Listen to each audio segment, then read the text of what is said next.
Nossas boas-vindas a todos os amigos da Associação de Divulgadores de Espíritos do Paraná e do programa Diálogo Espírita. Viagem, voodoo e vizinhos, estes são os temas do nosso Reflexões de A a Z de hoje. De que tipo de viagem estamos falando? De uma romagem reencarnatória do espírito? Das viagens missionárias de Allan Kardec? Ou das viagens astrais anímicas? Se der tempo, a gente falará dos três. Voodoo é considerada uma religião de raízes africanas, tal qual o candomblé brasileiro, muito presente fora do continente africano, no Haiti. E quanto aos vizinhos, vamos ver aqui com meus companheiros de apresentação do quadro, se eles, os vizinhos, podem, e nós com eles, ser reunidos por motivos especiais ou se não passa de mera coincidência ou fruto do acaso. E tem mais sobre o arrependimento e o perdão divino, se é que Deus perdoa, e uma explanação sobre a ingratidão. Diálogo Espírita está no ar.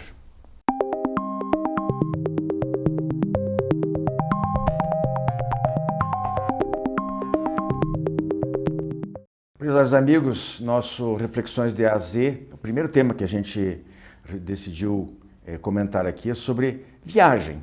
Viagem, é genérico, né? Nós vamos torná-lo mais específico agora. Eu começo com o Humberto para fazer esse primeiro apanhado. Então, viagem, nós começaríamos com a nossa viagem encarnatória, nossa viagem mais importante, né? E dentro desse processo em que a gente viaja do plano espiritual para o plano encarnado, a gente vem com uma missão, vem com diversos fatores e que vão ocorrer nesse nosso percurso, nessa nossa viagem, a fim de um planejamento que já está traçado para o nosso progresso.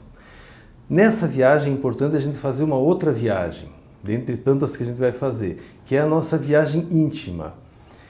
Quando encarnados, nós não temos na nossa consciência todas as nossas experiências anteriores. E isso faz uma diferença no nosso autoconhecimento.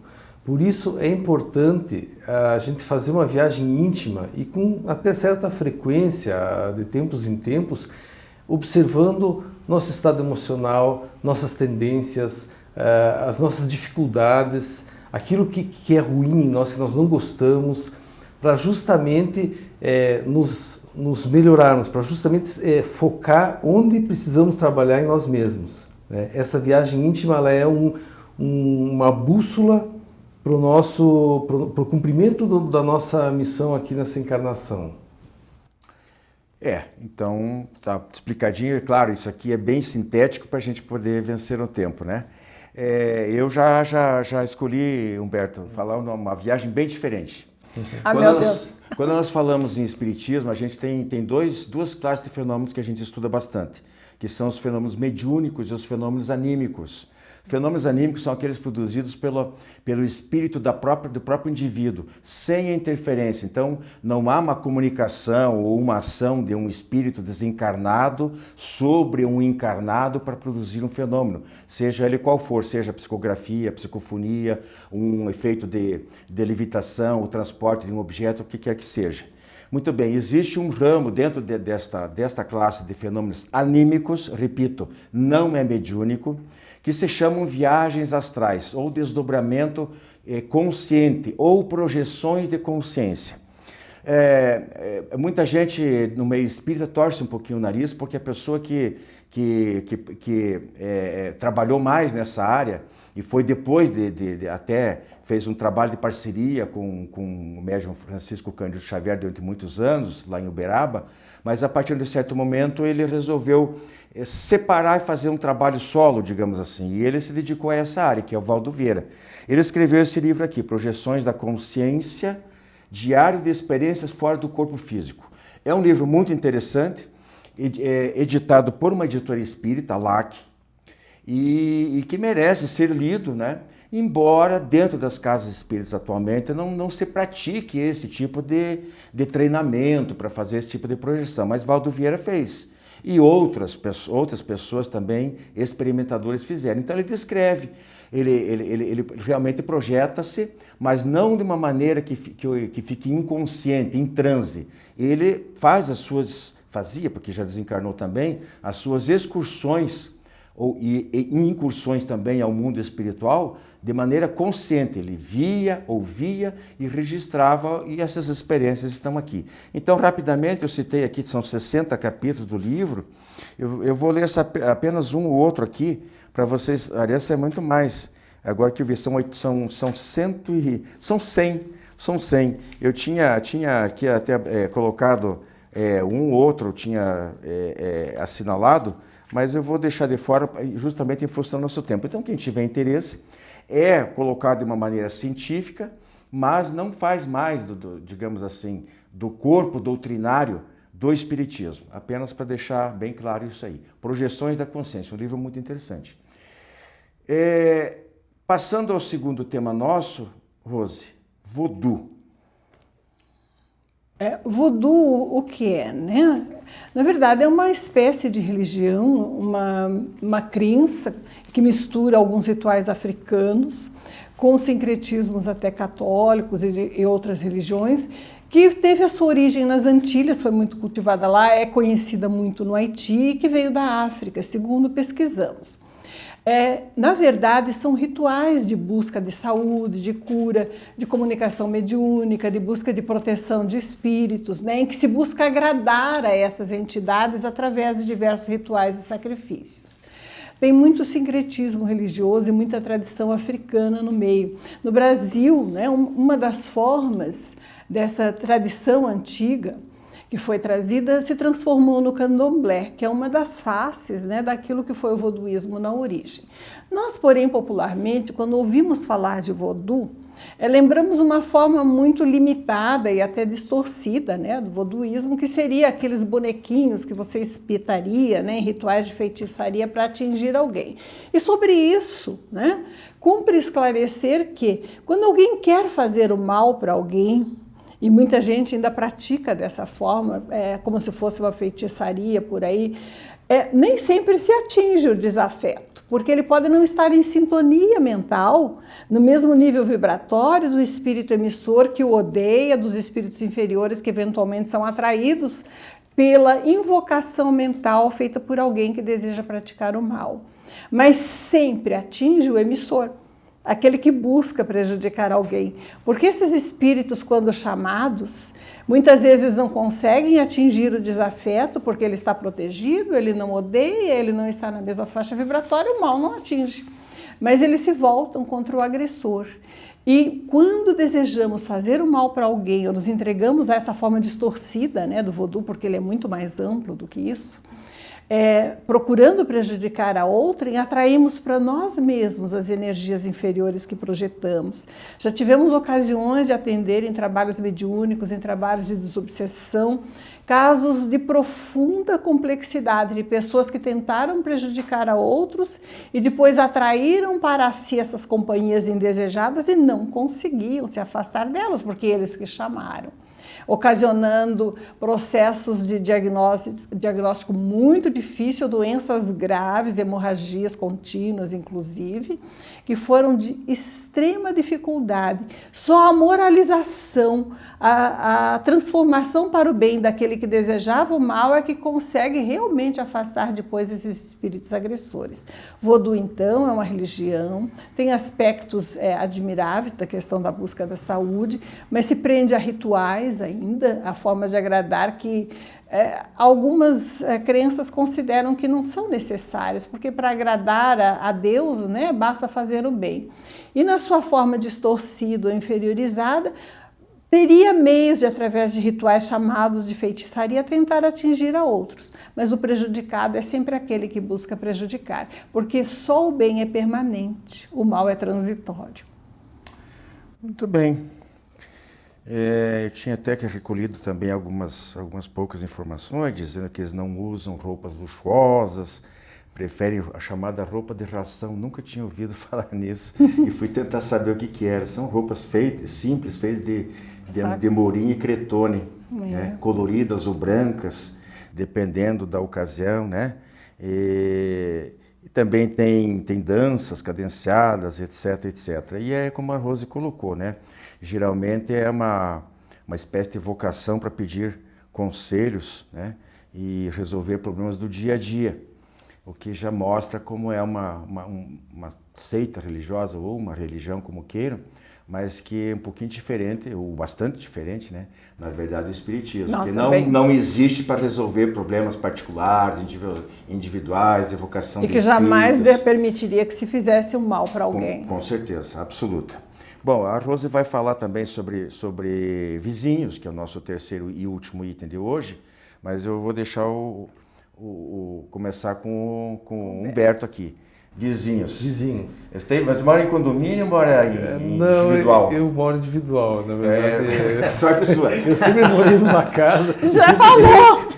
Pode ser que alguém diga que a sorte são deles de não ter você como vizinho, né? Que a gente brinca aqui, pode ser até que os outros tiveram mais sorte de eu não estar no condomínio, né? Mas é verdade, o vizinho, veja que ele é um personal trainer, né? Para todos nós, né? Principalmente para quem mora em condomínios muito próximos. E nós somos o deles, né? E nós os deles, claro, exatamente. Porque essa comunhão de pessoas morando próximo, ela não é casual, né? Ela geralmente ela tem uma determinada atração, tem uma determinada necessidade, faz parte do planejamento. É claro que não é rígido, mas faz parte do planejamento reencarnatório, porque existem muitas situações inúmeras que se tem de vizinhos que se afinizam tão bem e se auxiliam e acabam formando até verdadeiras famílias, não consanguíneas, não é verdade? É verdade. E do outro lado também existem aqueles vizinhos, principalmente né, em alguns locais que infernizam os outros e às vezes viram até uma guerra, uma disputa judicial ou às vezes até violência, conforme a situação, né? Que estão ali para desenvolverem a nossa paciência. Sim, exato. Paciência, tolerância, desenvolve várias qualidades. Agora, a Rose colocou uma coisa importante do voodoo, que é justamente a frequência vibratória que cada um se mantém, não é verdade? Então, mesmo estando nessa situação da vizinhança, essa é uma receita muito boa. Em qual é a minha vibração? Né? Qual é a minha frequência vibratória? Claro. O que eu estou atraindo para mim? Né? Eu acho importante, Rose, antes de você falar sobre isso, não sei, eu moro num condomínio pequeno. São 12 unidades, né? E, então dá um grupo aí de menos de 50 pessoas, 30 poucas pessoas. E, curiosamente, agora já mudou um pouquinho, mas nós tínhamos lá, acho que 4 ou 5 religiões diferentes, sabe? E nunca, jamais houve qualquer problema dessa natureza, nunca. E digo mais, um outro lado que eu pessoalmente cultivo, falando aqui da minha parte, né, que me diz respeito. Nas minhas orações, quando eu faço assim, orações, digamos, mais pela coletividade, onde você lembra dos parentes distantes, de um amigo. Eu lembro, por exemplo, da nossa equipe aqui de trabalho, a gente ora para que tudo dê certo, que as pessoas tenham geralmente eu faço isso à noite, tenham uma boa noite de sono, reparador no outro dia, posso ser bem sucedido em tudo que estiverem fazendo. Uma das primeiras coisas que eu incluo o meu próximo mais próximo, que são os vizinhos. Vibro a favor, procuro mentalizar o nome, pelo menos, de cada um deles e incluir na minha oração, e faz bem isso. Eu acho que ajuda bastante. É claro que em condomínios grandes, com 200, 300 apartamentos, não tem como, nem se conhece, né? Mas pelo menos com alguns, né? Mas ajuda. Eu não sei, no culto do Evangelho no Lar, por exemplo, quando eu morava num prédio muito grande, eu enxergava, às vezes, as entidades da praça próxima, né, que viam a luz da janela no momento do culto e se aproximavam para ouvir a leitura. E dos apartamentos vizinhos, embora eles não tivessem permissão espiritual para adentrar o nosso ambiente doméstico, várias entidades se deslocavam, porque a luz atrai, né, chama atenção, para ouvir. Então, quando nos reunimos em oração, fazemos o culto do Evangelho, lemos em voz alta, beneficiamos os nossos vizinhos também, porque as entidades espirituais que estão vagando por ali são atraídas e muitas vezes são esclarecidas e encaminhadas. Tudo bem dá fruto, né? Mas o que é importante para mim lembrar sobre vizinhança? É nossa responsabilidade espiritual sermos agentes positivos de progresso na comunidade em que estamos inseridos. Então, se somos vizinhos bons apenas para festas, nós estamos limitados, né, na nossa atuação. Se já despertamos um pouco para a nossa responsabilidade espiritual, podemos e devemos convidar, sem impor, sem ferir a privacidade, a nossa vizinhança para participar de movimentos de solidariedade quando alguém fica doente, quando alguém não aparece por vários dias, né, sem invadir a privacidade, tentar saber como a pessoa está e se não precisa de ajuda. Quantas vezes nós temos idosos, né, que dependem completamente de auxílio para se locomover, para buscar uma compra e podemos ajudar. Vimos muito isso na pandemia, essa solidariedade despertada entre vizinhos. Isso não deveria morrer com o Covid, deveria ficar conosco, né, e constituir parte da nossa bagagem espiritual, porque é pelo próximo mais próximo que nós começamos o nosso amor a Deus e o nosso amor à humanidade em geral. Ter, acima de tudo, aquilo que a gente chama de alteridade, né? Que é o respeito, é o saber se colocar. Tem gente que fala de empatia, é quase a mesma coisa, né? Realmente se colocar e entender que as pessoas são diferentes, que elas têm a sua vida própria dentro de casa, seus filhos, seus cônjuges, seus problemas, suas profissões diferentes. Então nós temos que aprender a nos respeitar. Eu acho que assim, se a pessoa não gosta de conviver com outros, dividir espaços, né, mesmo que seja só o espaço, as áreas comuns, ela que trata de um jeito de viver sozinha. É bom também, tem muitas vantagens e as desvantagens. Mas já que a gente assumiu, e esse detalhe que o Humberto colocou, só para fechar, é muito importante. Realmente há vizinhos que são mais do que parentes. Que a gente e depende de nós criar isso. Uma afinidade muito grande e que eu creio, pessoalmente, de que realmente não foram colocados, ou nós não fomos inseridos naquele condomínio por acaso. Precisávamos andar juntos com eles, ainda que um pouquinho mais de lado, né, paralelo, mas precisávamos conhecer essas pessoas por alguns motivos. Não todos os casos, evidentemente, mas alguns deles. Abraço. Visite nosso canal no YouTube e confira nosso acervo de programas, debates, entrevistas, o diálogo aberto na visão espírita. Programa Diálogo Espírita, ADEPR no YouTube. Jornal Comunicação Espírita, nesta edição na matéria de capa, AD Paraná 27 anos e programa Diálogo Espírita número 500. No editorial, 2 momentos muito especiais. Em Palavra dos Espíritos e dos Espíritas, Conhecendo as Doenças, primeira parte. E ainda um artigo sobre fidelização espírita e as imagens que fizeram a história dos 27 anos da AD Paraná e os 500 programas Diálogo Espírita. Jornal Comunicação Espírita. Assine e recomende.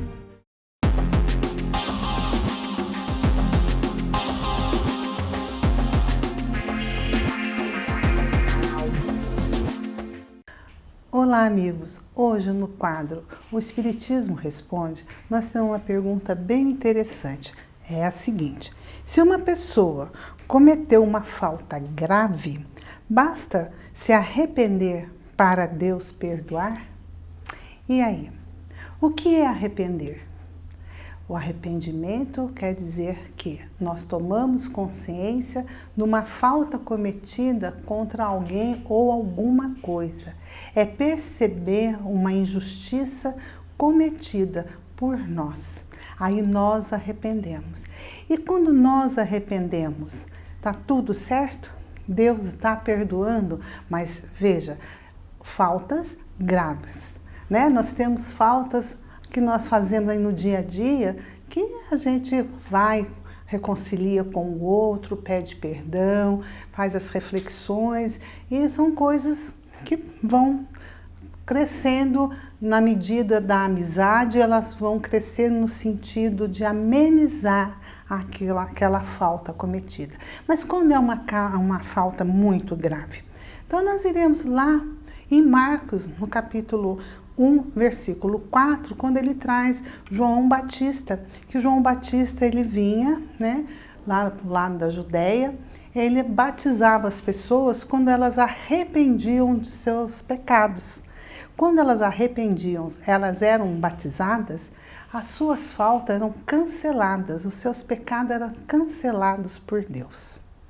Então, bastava arrepender-se, que estava tudo certo.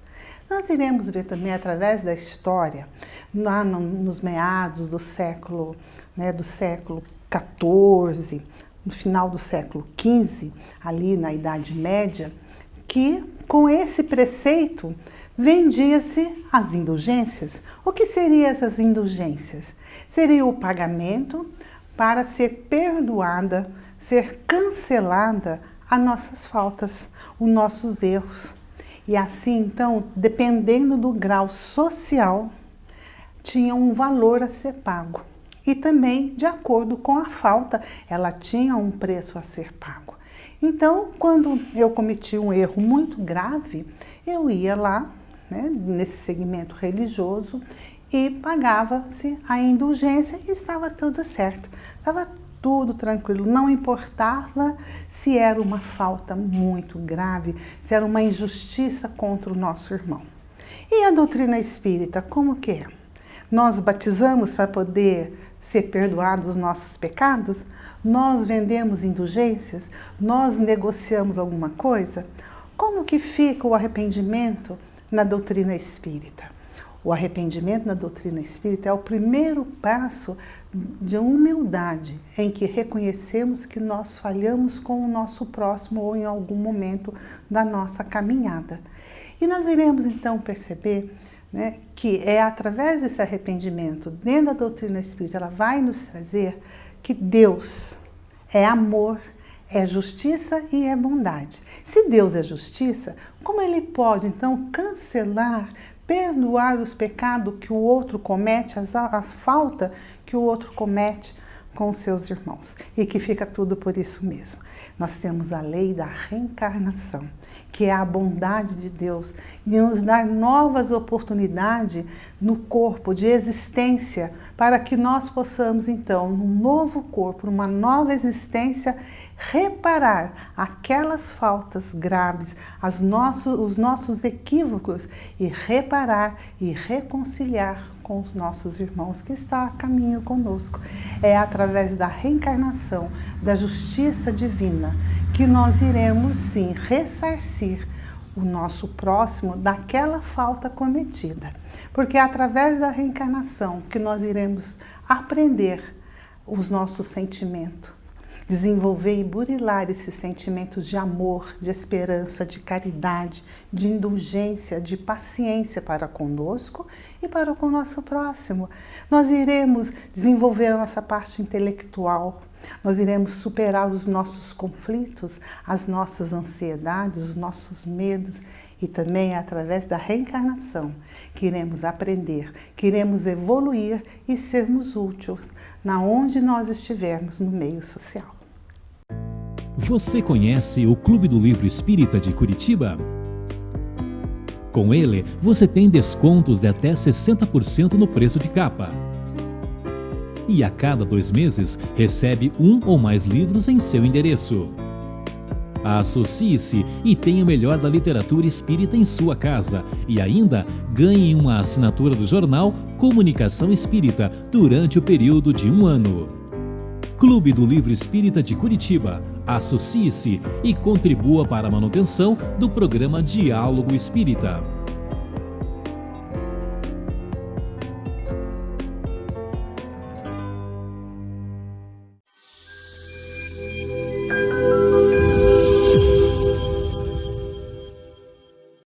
Olá, amigos! No quadro Fonte Allan Kardec de hoje, vamos falar sobre a ingratidão. Eu gostaria de ler aqui um trecho do livro Otimismo, psicografado por Divaldo Pereira Franco, segundo o espírito de Joana de Ângeles. Nesse livro, Otimismo, tem um capítulo que trata sobre a ingratidão. Eu vou ler aqui um pequeno trecho desse capítulo. Diz assim: dentre os muitos inimigos morais do homem, a ingratidão assoma relevante na condição de filha dileta do egoísmo, que se nutre com as vernas do orgulho. A ingratidão estabelece síndromes de distúrbios comportamentais que degeneram a curto ou a longo prazo, em problemas de alienação mental.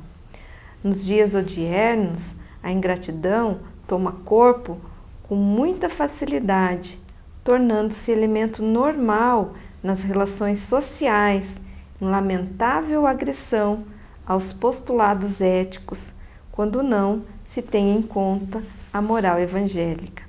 Filhos ingratos e genitores desleixados dos seus deveres, irmãos insensatos e cônjuges levianos, amigos que pululam nas avenidas do mundo moderno, envergando roupagens de alto custo ou andrajos de miséria, igualados na mesma indigência espiritual. Para a gente entender, então, esse trecho que a Joana traz de forma tão bela, é que a ingratidão, ela deriva, então, do sentimento de egoísmo e também do orgulho. Quando nós não somos gratos, quando nós não conseguimos reconhecer o bem que a vida nos dá a todo momento, porque se estamos aqui vivos, respirando, já temos motivos para sermos gratos, não é verdade? Se estamos passando por algumas dificuldades nessa vida, se estamos passando pelas provações, se a gente lembrar que essas provações são necessárias ao nosso próprio desenvolvimento e ao melhoramento da nossa condição humana, então seremos gratos. No entanto, o egoísmo e o orgulho e todas as outras mazelas que derivam do egoísmo faz com que em algum momento nós não consigamos reconhecer todos os bens que temos na vida, desde estarmos andando, respirando, trabalhando, agindo, conseguindo as coisas, mesmo que às vezes de forma muito lenta.